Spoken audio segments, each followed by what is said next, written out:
ನಮಸ್ಕಾರ. ಹೇಗಿದ್ದೀರಾ ಎಲ್ರು? ಎಲ್ಲರ ಲೈಫಲ್ಲೂ ಒಂದು ಮುಖ್ಯವಾದ ಆಸೆ ಅಂದರೆ ಒಂದು ಸ್ವಂತ ಸೂರನ್ನ ಮಾಡ್ಕೊಬೇಕು ಅನ್ನೋದು ಈ ಪ್ರತಿಯೊಬ್ಬರ ಕನಸು ಕೂಡ ಆಗಿರುತ್ತೆ. ನಮ್ಮ ಕನಸು ಕೂಡ ಅದೇ ಆಗಿತ್ತು. ಇಂದಿಗೆ ಅಂದರೆ ಏಪ್ರಿಲ್ 6, 2025ಕ್ಕೆ ಆ ಕನಸು ನನಸಾಗಿ 1 ವರ್ಷ ಸಂಪೂರ್ಣಗೊಂಡಿದೆ. ಅದರ ಸವಿನೆನಪಿಗಾಗಿ ನಾವು ಮನೆಯಲ್ಲಿ ಒಂದು ಸಿಂಪಲ್ ಆಗಿ ಪೂಜೆಯನ್ನು ಇಡಿಸಿದ್ವಿ. ಅದರ ಕೆಲವು ವಿಡಿಯೋ ಕ್ಲಿಪ್ಸ್ಗಳನ್ನು ನಾನು ನಿಮ್ಮ ಜೊತೆ ಶೇರ್ ಮಾಡ್ಕೊತಾ ಇದ್ದೀನಿ. ಮದ್ವೆ ಮಾಡಿ ನೋಡು, ಮನೆ ಕಟ್ಸಿ ನೋಡು ಅನ್ನೋ ಒಂದು ಮಾತಿನಂತೆ ಅದನ್ನ ಅನುಭವಿಸಿದಾಗ್ಲೇ ಅದರ ಅರ್ಥ ಹಾಗೂ ಅದರ ಆಳ ತಿಳಿಯುತ್ತೆ. ಒಂದು ಸ್ವಂತ ಮನೆಯನ್ನ ಕಟ್ಟಿಸುವಾಗ ಅದರಿಂದೆ ಅದೆಷ್ಟು ತಾಳ್ಮೆ, ಸಹನೆ, ಶ್ರಮ ಎಲ್ಲವೂ ಕೂಡ ಪರೀಕ್ಷೆಗೊಳಗಾಗುತ್ತೆ. ಅದನ್ನ ಪದಗಳಲ್ಲಿ ವರ್ಣಿಸೋಕೆ ಸಾಧ್ಯನೇ ಇಲ್ಲ.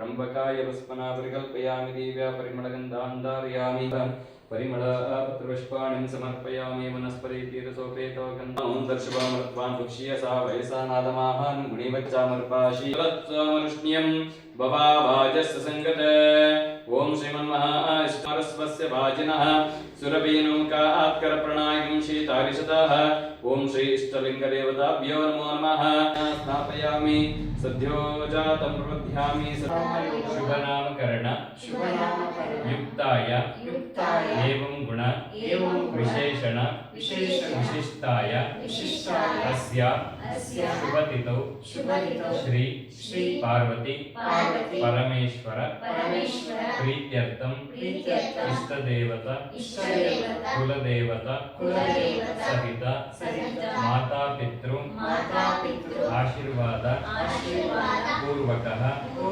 सर्वदेवता प्रीत्यर्थं ಬೆಳಗ್ಗೆ ಪೂಜೆನೆಲ್ಲ ಮುಗಿಸಿ ಸಂಜೆ ಸಿಂಪಲ್ ಆಗಿ ಮಕ್ಕಳ ಖುಷಿಗೋಸ್ಕರ ಕೇಕನ್ನು ಕಟ್ ಮಾಡಿದ್ವಿ. ಹೀಗೆ ನಾವು ಸೆಲೆಬ್ರೇಷನ್ ಅನ್ನ ಮಾಡಿದ್ವಿ. ಅದರ ಕೆಲವು ವಿಡಿಯೋ ಕ್ಲಿಪ್ಸ್ಗಳನ್ನು ನಾನು ನಿಮ್ಮ ಜೊತೆ ಶೇರ್ ಮಾಡಿದ್ದೀನಿ.